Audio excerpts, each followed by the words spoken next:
सो dear students, हम जानते हैं कि कंज्यूमर्स एंड प्रोड्यूसर्स, इन दोनों के बीच में एक ऐसा रिलेशनशिप है कि हाउस होल्ड, कंज्यूमर्स को हम हाउस होल्ड्स भी कहते हैं, house holds factor services provide करते हैं, प्रोड्यूसर्स फैक्टर सर्विसेज के लिए पैसे देते हैं।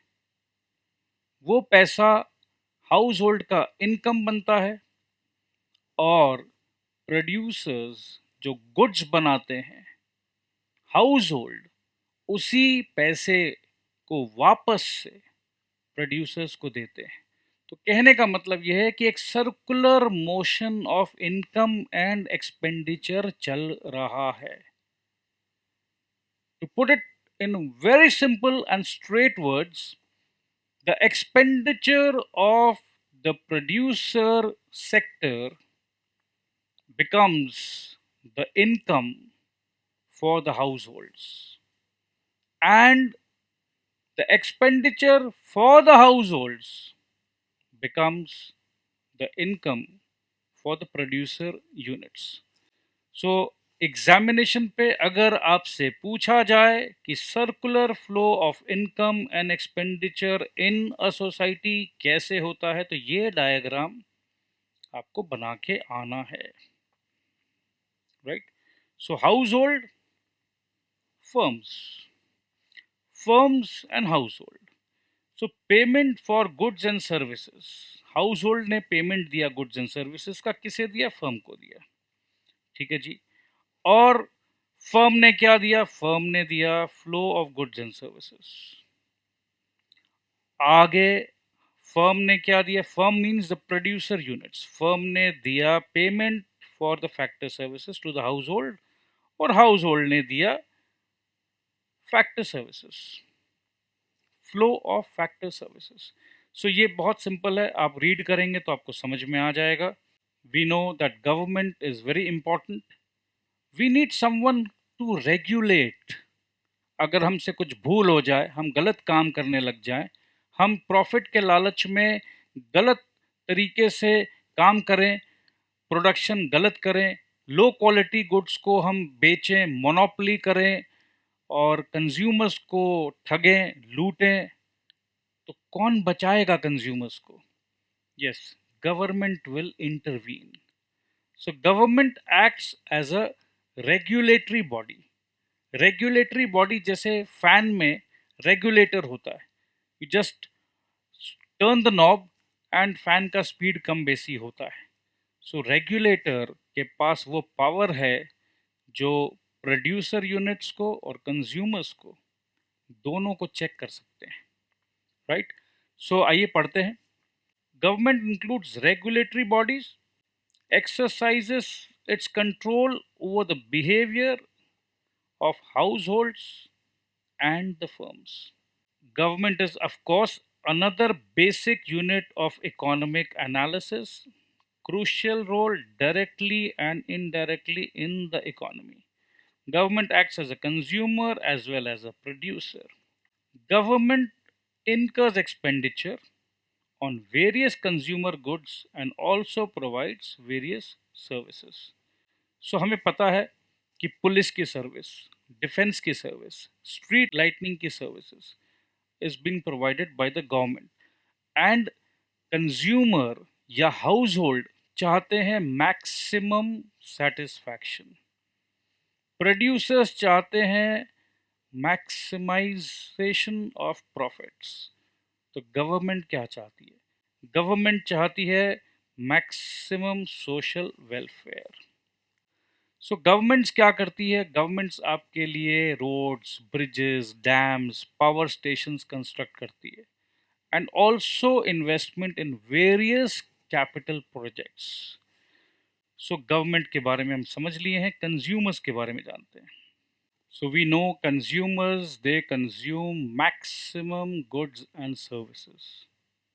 Consumers, they want to maximize their satisfaction. Now we are classifying consumers as direct consumers. Direct consumers are those consumers who produce for self consumption, primitive लोग रोटी, कपड़ा and मकान। सो खुद के लिए वो बना रहे थे, so they were consuming what they were producing. So such type of consumers are called direct consumers. To understand the story better, after direct consumers, there came a situation where they understood it is better to specialize. Basically क्या हो रहा था, direct consumption में मेरे को कपड़ा चाहिए तो मैं कपड़ा भी बना रहा हूँ, मेरे को वीट चाहिए, राइस चाहिए तो मेरे को वो भी बनाना है। सो सब कुछ मेरे को करना है। कहने का मतलब है मैं अकेला व्यक्ति और मेरे को 10 काम करने हैं।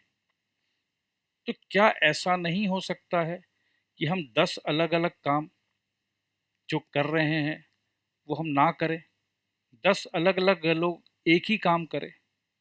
Like if I am a weaver, I just keep on making clothes. I make for myself as well as I make surplus. Sir क्या करोगे सरप्लस का?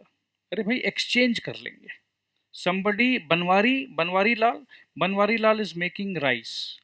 So I'll tell Banwari, why don't you take my clothes and give me some rice? So ये system को हम कहते हैं barter system.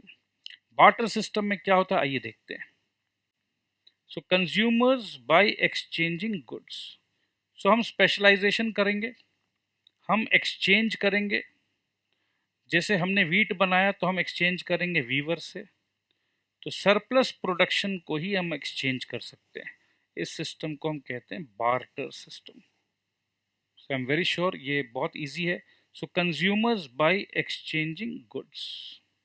If we discuss about the modern consumers, आज के सिचुएशन पे there are lot of producers. So consumers, they are spoiled with lot of options. They can choose between various types of producers. Various types of producers producing various quality. So rice खरीदने जाओगे तो अलग अलग manufacturers, अलग अलग producers, they are packaging the same rice in various qualities. Same rice तो नहीं बोलना चाहिए क्योंकि क्वालिटी बहुत सेग्रीगेट कर दिया गया। कहने का मतलब है जो राइस जो है बहुत अलग अलग क्वालिटी में पैकेजिंग हो रहा है, and so consumers can choose, and consumers will of course go for the best bargain. Best bargain again, best bargain का मतलब क्या है, हम हमारा सेटिस्फैक्शन को मैक्सिमाइज करेंगे। और आज के मॉडर्न कंज्यूमर्स ये सारा का सारा ट्रांजैक्शन मनी में करते हैं। So I think this is absolutely clear. So examination पर अगर आपके पास क्वेश्चन आ जाए कि इंपॉर्टेंस ऑफ कंज्यूमर्स क्या है, सो तीन मेजर पॉइंट्स है। Consumers they act as source of demand. Source is a very important word, right. So अगर कंज्यूमर का डिमांड नहीं हो तो प्रोड्यूसर्स गुड्स क्या बनाएंगे। So greater the demand, larger will be the production of goods and services. Now consumers will demand black colour, white colour, yellow. Consumers will demand ice cream, consumers will demand butter, cheese, ghee, milk. Consumers will demand pizza, consumer will demand burger. Consumer will demand scooty, scooter, motorbike, Mercedes Benz, helicopter, क्या नहीं। सो consumers इतने सारे variety को demand करते हैं। सो producers के पास products को diversify करने का मौका मिलता है। उन्हें ये पता है कि whatever we are going to produce, consumers will consume. आप देखते होंगे कि ऑटोमोबाइल इंडस्ट्री में सेम मॉडल 3 महीना बाद एक नया कलर पे लॉन्च होता है, न्यू कलर। ओके, सो इसी प्रकार से एप्पल कंपनी ने भी आईफोन को बड़े अलग अलग कलर पे बनाया है। So people keep on diversifying, manufacturers keep on diversifying, consumers they love diversification. हमें भी तो एक चीज से बोर हो जाते हैं, we need something new. So producers they keep on diversifying their products because they know कि कंज्यूमर को हमें मैक्सिमम सेटिस्फैक्शन देना है, और तभी तो वो पैसा निकाल के देंगे। Sir, what about demand for services? Of course, goods को जो हम बना रहे हैं, service sector is equally very very very important. Transportation services, if we do not have good transport network, India has good railway, roadways, waterways, airways connect. So good transport services is very important for goods to be distributed. Also banking, healthcare services, education services. So all these are very very very important. Now let's discuss producers. We know producers are those people, producers are those segment, producers are those entities who produce goods and services to gain profit. So primary producers वो हैं जो natural resources को exploit कर रहे हैं। Exploit मतलब use कर रहे हैं, ठीक है। So food, crops, fishing, cattle rearing, so they are primary producers. Example, farmers, fishermen. Secondary producers, they deal in manufactured goods. तो आज के दिन में जितने भी आप आपके आसपास सामान देखोगे, दे all manufactured goods. Shaving cream ले लो, रेजर ले लो, कुछ भी ले लो, कैमरा ले लो, लाइट्स ले लो, they all manufactured. Tertiary producers मतलब they are basically service providers, ठीक है। So transportation, banking, insurance, doctor को भी बोल सकते हैं, कार डीलर को भी बोल सकते हैं। So I am very sure आप समझ रहे हो। So dear students, we have understood quite clearly who are consumers, who are producers. Now examination point of view, examination पर अगर आपके पास सवाल आता है importance of producers, so we know for sure if there are no producers there would be no production. Supply of goods and services, अगर morning में आपको ब्रेड एंड बटर या ऑमलेट खाने का आदत है, तो वो गुड्स एंड सर्विसेज आपको मिल रहे हैं। गुड्स, लेट्स से ब्रेड, और ब्रेड को जो वेंडर आप तक पहुंचा रहा है वो भी आपको सर्विस दे रहा है। सो supply of goods and services, economy में जितना ज़्यादा प्रोड्यूसर हो, इकोनॉमी में उतना ज़्यादा प्रोडक्शन होगा, देश उतना ज़्यादा तरक्की करेगा। और अगर ज़्यादा, बहुत ज़्यादा हमने बना लिया है तो हम एक्सपोर्ट भी कर सकते हैं, एक्सपोर्ट कर सकते हैं और वहाँ से फॉरेन करेंसी भी कमा सकते हैं।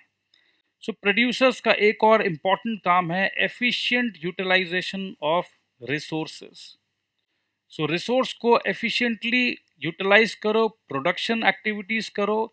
वेरियस फॉर्म्स ऑफ प्रोडक्शन का डिमांड है, जैसे लेबर, रॉ मटेरियल, लैंड। तो कौन यूज़ करता है इन्हें? प्रोड्यूसर्स यूज़ करते हैं। सो प्रोड्यूसर ने रॉ मटेरियल यूज़ किया, प्रोड्यूसर ने लेबर एंड वेज रेट दिया लेबर को। सो इम्पॉर्टेंट है इकोनॉमी में। अगर प्रोड्यूसर्स प्रोड्यूस नहीं करेंगे तो आप जॉब कहाँ जाके करोगे? अगर आप चार्टर्ड अकाउंटेंट बन जाते हो, एमबीए बन जाते हो, तो you need some place to go and work. So producers का होना बहुत ज़रूरी है। Expansion of income and employment opportunities, जैसे जैसे प्रोड्यूसर्स अपना प्रोडक्शन को बढ़ाते हैं, more people get jobs, right. So ये बहुत ज़रूरी है, एक्सपेंशन ऑफ इनकम।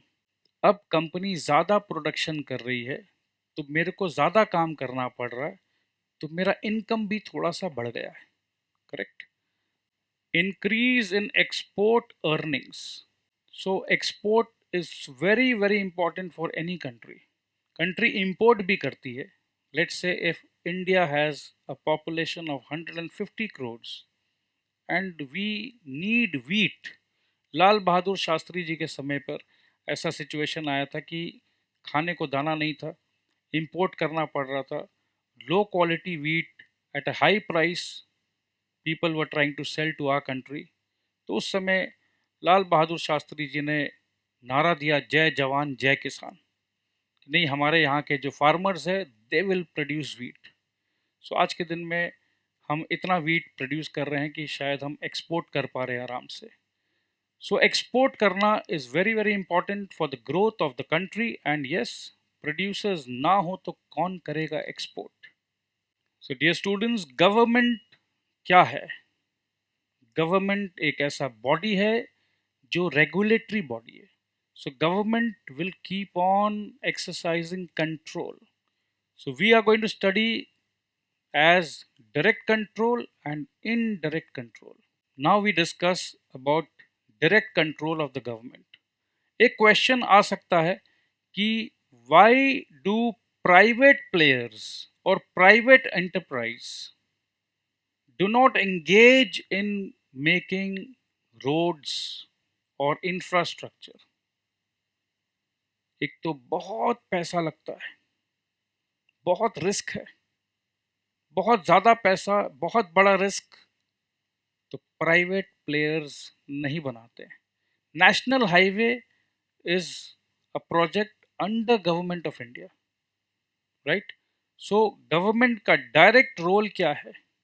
आज के दिन में अगर रोड्स एंड हाईवेज अच्छे नहीं हो, तो कनेक्टिविटी अच्छा नहीं हो, तो जितने भी मैन्युफैक्चरिंग यूनिट्स जो प्रोड्यूस कर रहे हैं वो डिस्ट्रीब्यूट कैसे हो?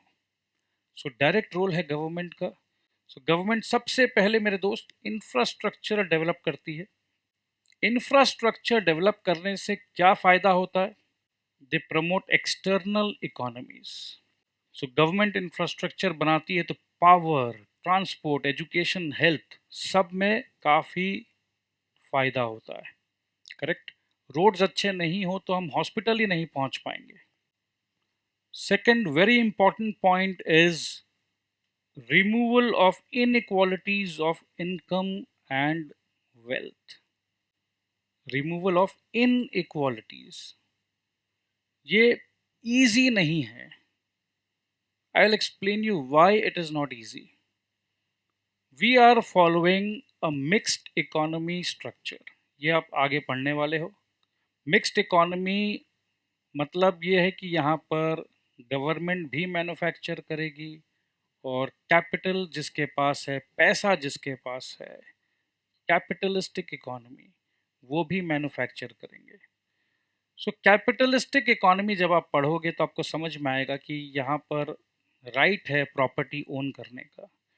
एंड कैपिटलिस्टिक इकोनॉमी में the forces of demand and supply, भाई मैंने कुछ बनाया, जो मेरा इच्छा है मैं वो बनाऊंगा और जो प्राइस मैं रखना चाहता हूँ मैं वो रखूंगा।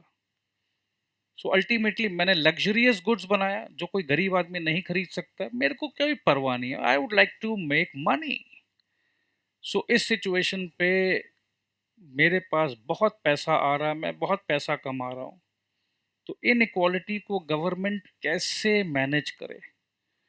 सोशलिस्टिक इकोनॉमी होता तो गवर्नमेंट के हाथ में सब कुछ होता है, सेंट्रल प्लानिंग अथॉरिटी के हाथ में सब कुछ होता है, सेंट्रल प्लानिंग अथॉरिटी सब कुछ डिसाइड करती है। You can not own land there, private property own नहीं कर सकते हो। गवर्नमेंट बोलता है जी सारे के सारे बच्चे मेरे बराबर हैं, मैं सब में बराबर का रिसोर्स को बांटूंगा। इंडिया में ऐसा नहीं हो सकता है क्योंकि India is not a socialist country. उसके बावजूद भी गवर्नमेंट को inequalities of income and wealth को रिड्यूस करना है, क्योंकि कैपिटलिस्टिक सोसाइटी में या मिक्स्ड इकोनॉमी में जहां मैक्सिमम पावर कैपिटलिस्ट के पास है, the rich get more richer and the poor gets more poor. So कैसे करें हम? कैसे करें, ये इजी नहीं है, मगर एक सिस्टम है सरकार के पास जिसे हम कहते हैं progressive tax system. Progressive tax system मतलब जैसे जैसे आपका इनकम बढ़ेगा टैक्स का स्ट्रक्चर बढ़ेगा। जैसे कि अगर आप 3 लाख रुपए तक कमा रहे हो तो चलो भाई आपसे कुछ नहीं लेंगे, चलो तुमसे क्या लेना। 3 लाख से 5 लाख का इनकम है तो 10% टैक्स दे दे भाई। 5 लाख से 10 लाख का इनकम है 20% टैक्स दे दे भाई। 10 लाख के ऊपर है, चलो 10 लाख से 20 लाख तक का है तो 30% टैक्स देते। This is called progressive tax system. Government का जिम्मेदारी है कि सारे के सारे सिटीजन्स को सही तरीके से संभाले। I always maintain government means father figure. Now the business people The people who are producing units, they are a commercial organization. They are not for profit organization. ठीक है? So their intention is to make profits. But I am government of India. मैं अपने गरीब भाइयों और बहनें को मरने नहीं दूंगा. उनके लिए राशन फ्री. लॉकडाउन में मोदी जी ने घर घर राशन भिजवाया. तो ये राशन भिजवाने का खर्चा किसका था? गवर्नमेंट का था. सो गवर्नमेंट अगर चाहे तो सिटीजन्स को एक्सपेंडिचर पॉलिसी के तहत अनएम्प्लॉयमेंट, ओ बेटा तेरे को नौकरी नहीं मिली, कोई बात नहीं, प्रधानमंत्री रोजगार योजना के तहत मैं तुम्हें डेली का 200 रुपया का अलाउंस देता हूँ. सो इस प्रकार से एक्सपेंडिचर पॉलिसी के तहत government can try to help the citizens of the country. So unemployment allowance, medical benefits to the poor, pensions, etc. Third important point is nationalization of industries. अगर कोई बहुत प्रॉफिटेबल इंडस्ट्री है तो उसे सरकार अपने कंट्रोल पे ले ले. क्यों सर, क्यों? देखो भाई, ऐसा है, अगर जो प्राइवेट प्लेयर्स, आपने अंबानी जी का नाम सुना है, रिलायंस, आपने अडानी जी का नाम सुना है, हाँ जी. तो अंबानी जी, अडानी जी अगर पैसा कमाएंगे तो वो अपने ऑर्गेनाइजेशन के लिए कमाएंगे. मगर अगर भारत सरकार पैसे कमाएगी तो उस पैसे को भारत सरकार सारे सिटीजन्स को बांटने की चेष्टा कर सकती है. सो नेशनलाइजेशन ऑफ इंडस्ट्रीज. एक बात बताइए, इंडियन रेलवेज क्या गवर्नमेंट ऑफ इंडिया ओन्ड है? यस. सो इंडियन रेलवेज अगर प्रॉफिटेबल वेंचर करती है तो वो प्रॉफिट्स का पैसा ही गवर्नमेंट एक्सपेंडिचर में लगा सकती है. सो जितने अच्छे अच्छे प्रॉफिटेबल वेंचर्स है, प्रॉफिटेबल इंडस्ट्रीज है, अगर गवर्नमेंट कहे कि इस इंडस्ट्री को हम रन करेंगे, इसीलिए तो हमारा देश का इकोनॉमी को हम मिक्स्ड इकोनॉमी कहते हैं, जहां प्राइवेट लोग भी मैन्युफैक्चर कर सकते हैं और गवर्नमेंट भी मैन्युफैक्चर कर सकती है. और गवर्नमेंट के पास पावर होता है कि ये भाई, ये डिफेंस इक्विपमेंट तो गवर्नमेंट ही बनाएगी, ये आयरन एंड स्टील में गवर्नमेंट ही काम करेगी. तो 1991 तक तो बहुत सारे इंडस्ट्रीज ऐसे थे जहां पर प्राइवेट लोगों को अलाउड ही नहीं था. बट 1991 में एक ऐसा पॉलिसी आया, पॉलिसी ऑफ लिबरलाइजेशन, प्राइवेटाइजेशन, ऐसा ऐसा पॉलिसी आया, ग्लोबलाइजेशन, एलपीजी कहते हैं हम इसे. उसके बाद काफ़ी सिचुएशंस चेंज हुए. सो गवर्नमेंट नेशनलाइज कर सकती है. नेशनलाइज मतलब गवर्नमेंट बोलेगी कि ये काम हम करेंगे. और क्यों? To check concentration of economic power in few hands. Third very important point is to direct the market forces. अब इमेजिन करिए कि मैं एक प्रोड्यूसर यूनिट हूँ and I require coal. Coal is also required in lot of households. चूल्हा जलाने के लिए कोयला चाहिए. बट मैं तो बड़ा कंपनी हूँ, बड़ा काम कर रहा हूँ और ज़्यादा पैसा भी कोयला का दे सकता हूँ मैं. उससे नतीजा ये निकला कि coal prices have gone high and poor people who just need coal for preparing the food, now they are not able to get coal at a cheaper price. So government क्या करेगी? जी, मैं ऐसा यूनिट बना रहा हूँ, मैं ऐसा product बना रहा हूँ कि आई एम मेकिंग ह्यूज प्रॉफिट्स. मैं 10,000 का प्रोडक्ट को 50,000 में बेच रहा हूँ. I am making a luxury good and I need coal and I can pay. I am a profitable unit. But what about crores of citizens who want coal but they are not getting coal at a cheaper price because the big corporate, they are buying all the coal at a higher price. So market में तो भैया जो ज़्यादा पैसे देगा सामान उसका हो जाएगा. इस सिचुएशन पे गवर्नमेंट इंटरवीन कर सकती है. गवर्नमेंट बोलेगी कि भैया ये हमने बजट कर दिया है, ये इतना कोयल इन लोगों को मिलेगा और इस प्राइस पे मिलेगा. सो गवर्नमेंट के शॉप्स होते हैं, राशन शॉप्स होते हैं, जहाँ पर गवर्नमेंट सब्सिडाइज रेट्स में प्रोडक्ट्स को बेचती है कंज्यूमर्स को। So government can allocate resources for collective goods through the annual budget. One more thing, we know that there are lot many places in the country which lacks the basic infrastructure. The basic infrastructure इतना खराब है कि उनके पास रहने को घर नहीं है, प्रॉपर इलेक्ट्रिसिटी नहीं है, रोड्स नहीं है, वाटर फैसिलिटी नहीं है, और उन सबको ऑर्गेनाइज करने के लिए बहुत पैसे लगेंगे।